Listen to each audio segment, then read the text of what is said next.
hinahanap ko kanina. Sabi ko, where is this permission from the speaker? Na meron kayong committee hearing kanina in the dead of the night to give an order na i-commit doon sa correctional facility. And where is the rule that says kapag may violation sa detention facility ay ililipat sa correctional facility? Ano yun? You make rules as you go along? Di ba dapat sa demokrasya, there's a rule of law? And then they make rules as they go along?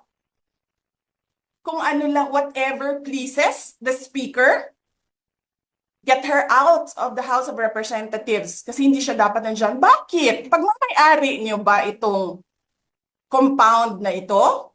After this po ma'am, magkakaroon naman po ng statement yung mga congressman natin, Yang Gun, sasabihin nila it's all drama and all. Ay siguro ma'am, agahan niyo na po siguro i-rejoinder sa kanila kasi I know na after this ma'am, magkakaroon na naman po sila ng statement, parang babaligtad nila yung sitwasyon at babaligtad nila yung opisina ninyo ma'am. Kasi ganito yan.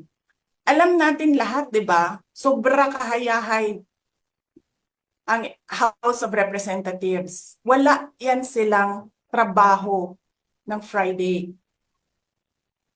In fact, inaantay namin ang request, ang MR ni Attorney Lopez.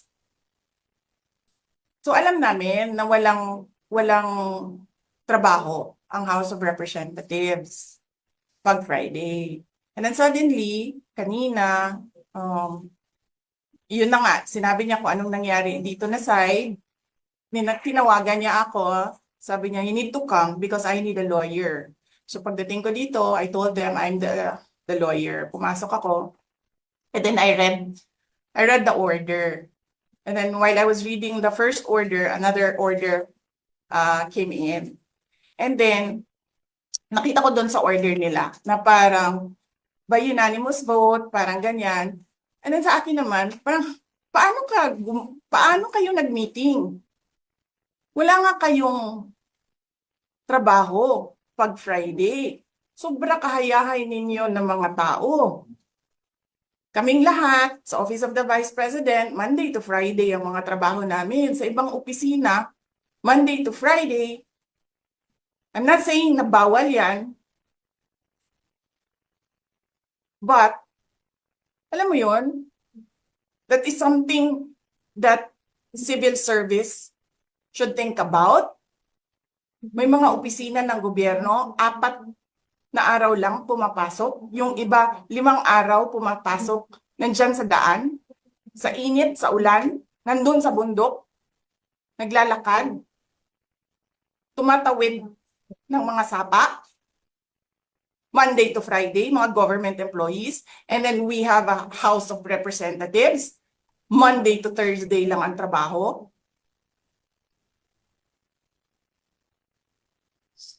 The civil service should rethink that.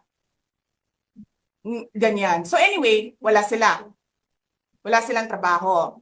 So hinahanap ko, where is this special doon sa order? Where is this special committee meeting that happened? Because they need the permission of the majority leader and the speaker. Kasi nga, walang trabaho eh.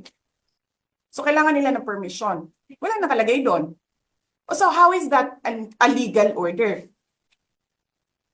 Tapos nakalagay pa sa second order nila, I violated security regulations when I visited. Before ako pumupunta dito, pinapaklear ko yung oras ko.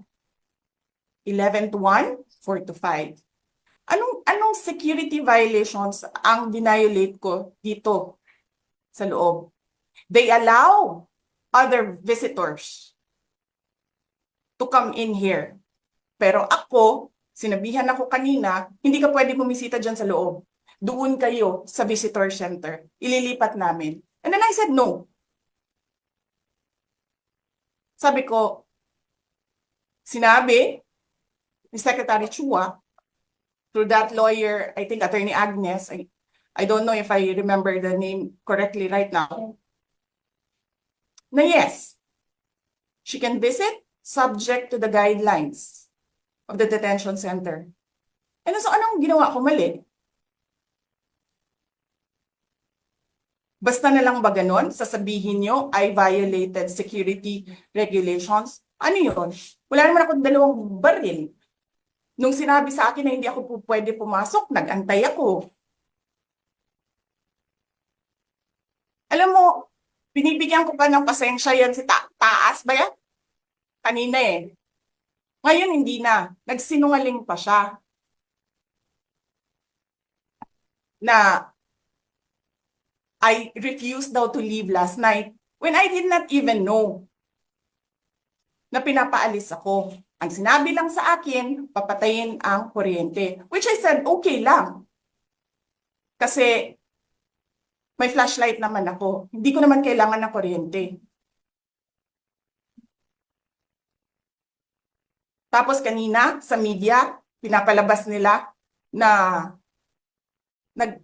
I locked myself doon sa kwarto. Of course, nag-lock ako kasi natutulog na ako.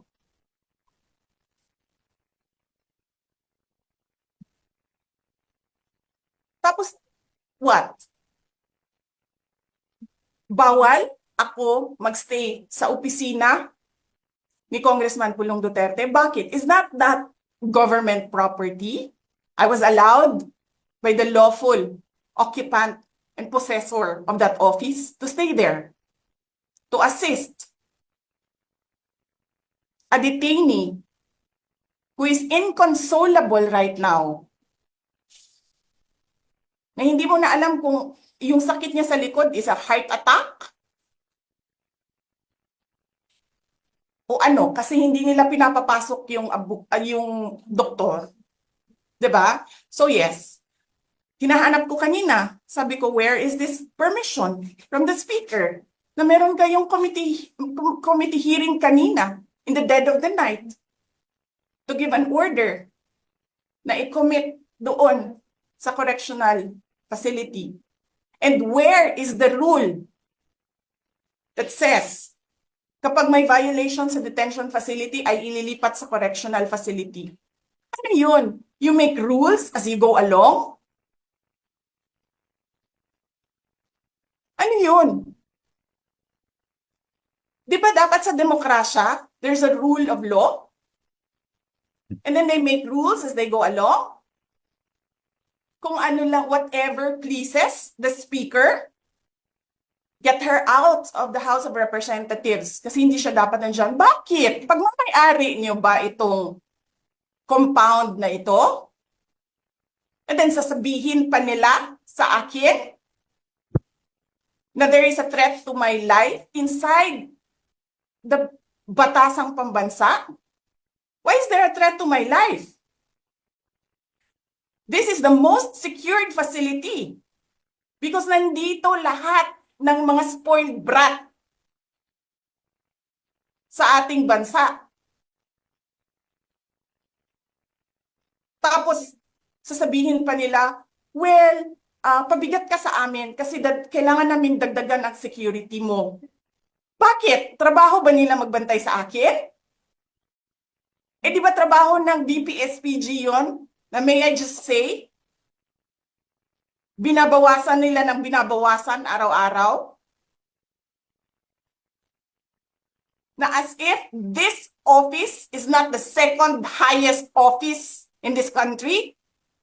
And only because umalis ako sa administration? Kailan ba nagsimula yung atake nila? Alalahanin nyo. Di ba? After ako nag-resign sa DepEd? Kailan ba nagsimula yung pambabastos nila? Last year. After that meeting with the Makabayan Bloc and Martin Romualdez. They started destroying my name, pummeling me in the media with a multi-million PR campaign. Pinastos pa nila ako ng mga pagsisinungaling nila na kesyo taksil, kesyo korap, abusado,